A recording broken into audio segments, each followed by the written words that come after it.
From Montana's news leader, this is the MTN 10 o'clock news. Good evening, everyone. Thanks for joining us tonight. I'm Russ Riesinger. Vice President Mike Pence and Democratic vice presidential candidate, California Senator Kamala Harris, went head-to-head tonight in their first and only vice presidential debate. Natalie Brand reports from Salt Lake City. With new COVID-19 protections in place, the coronavirus remained front and center as Vice President Mike Pence and Senator Kamala Harris squared off in Utah. The American people have witnessed what is the greatest failure of any presidential administration. From the very first day, President Donald Trump has put the health of America first. Senator Harris, a former prosecutor, went after the Trump administration's pandemic response. Whatever the vice president is claiming the administration has done, clearly it hasn't worked. When you're looking at over 210,000 dead bodies. Vice President Pence, the leader of the coronavirus task force, defended it. President Trump and I trust the American people to make choices in the best interest of their health.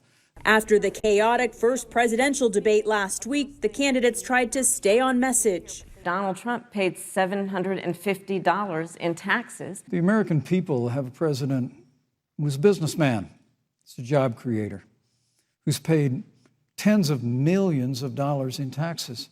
With President Trump's COVID-19 diagnosis and both the president and Joe Biden in their 70s, this debate gave voters a chance to see how these candidates might handle the presidency if ever called upon. You know, Joe and I were raised in a very similar way.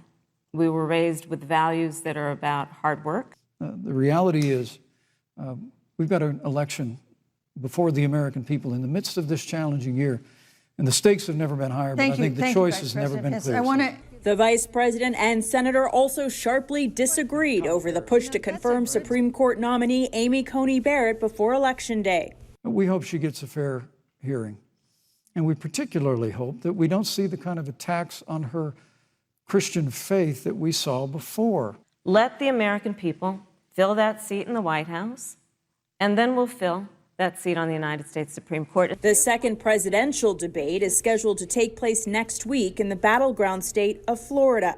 Natalie Brand, CBS News, Salt Lake City. Well, President Trump says he will be at the second presidential debate.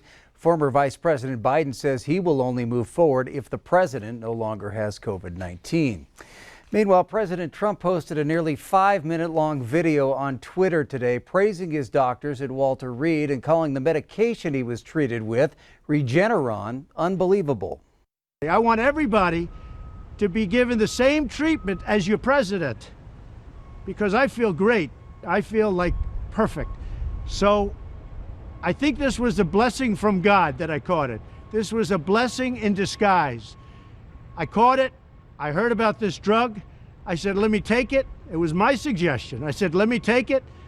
And it was incredible the way it worked. Incredible.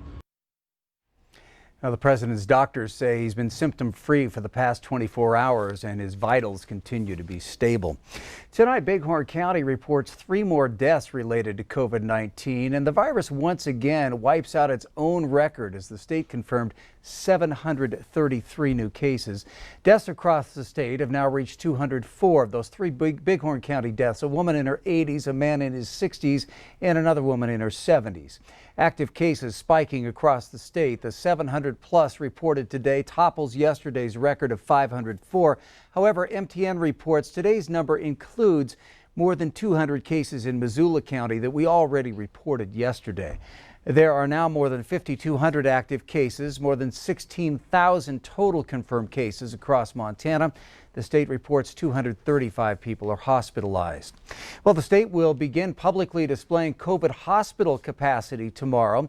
That report will show bed capacity, number of ventilators, and ICU capacity. That announcement from Governor Bullock today during a news conference.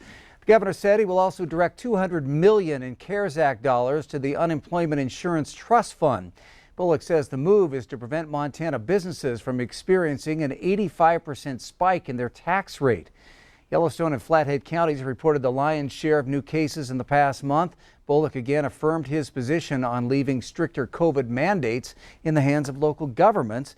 Governor also urged Congress and the president to find common ground and pass another COVID stimulus package to help financially impacted Americans.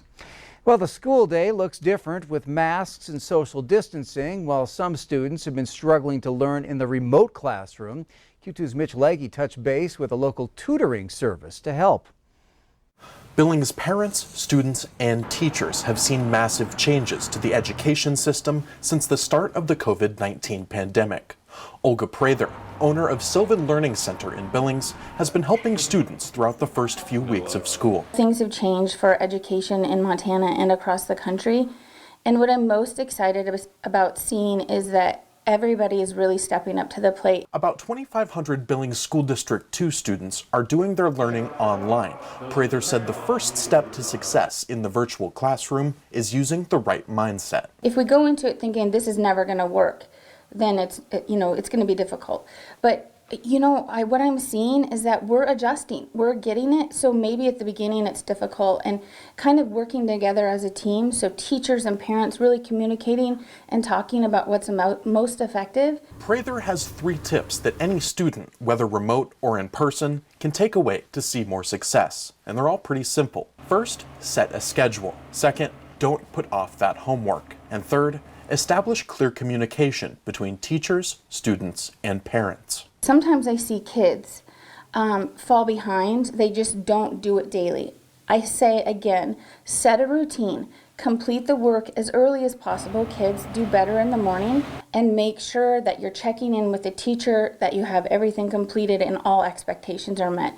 Someday, when the world is on the other side of the COVID-19 pandemic, Prather said she hopes educators learn from some of the successes in remote learning. In particular, she mentioned how technology has widened access to help for students across rural Montana.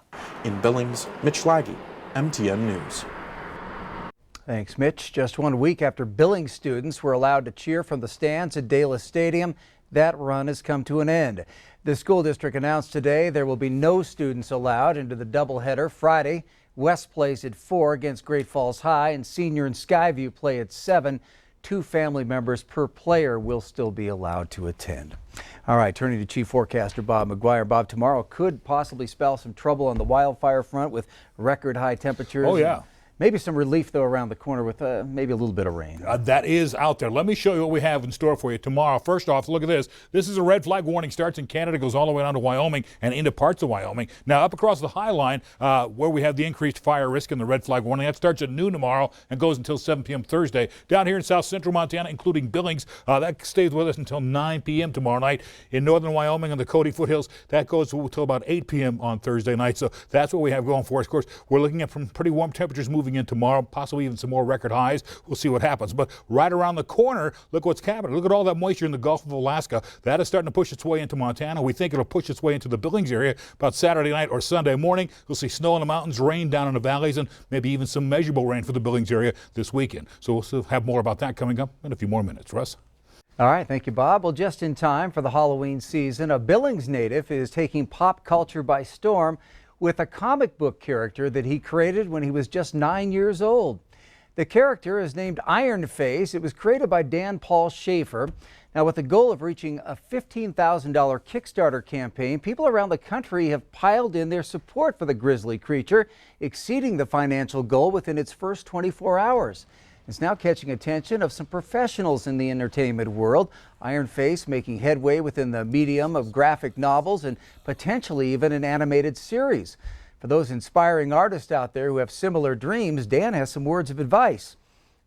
Keep working. Work, work, work, work. Don't be too lazy about it. Artists have a tendency to criticize themselves and destroy their work a lot. Don't get upset. Just keep working. Put your head down and share. Share your ideas. Artists all the time, they don't share. If you don't share, you're not going to get any better. Other people have to see it so they can tell you what you're doing. And don't be too sensitive about what they say about your work. Try to keep an open mind about it. Good advice. And Dan Paul currently lives in Oregon. And he says he's thankful that his mother saved his childhood drawings and stories.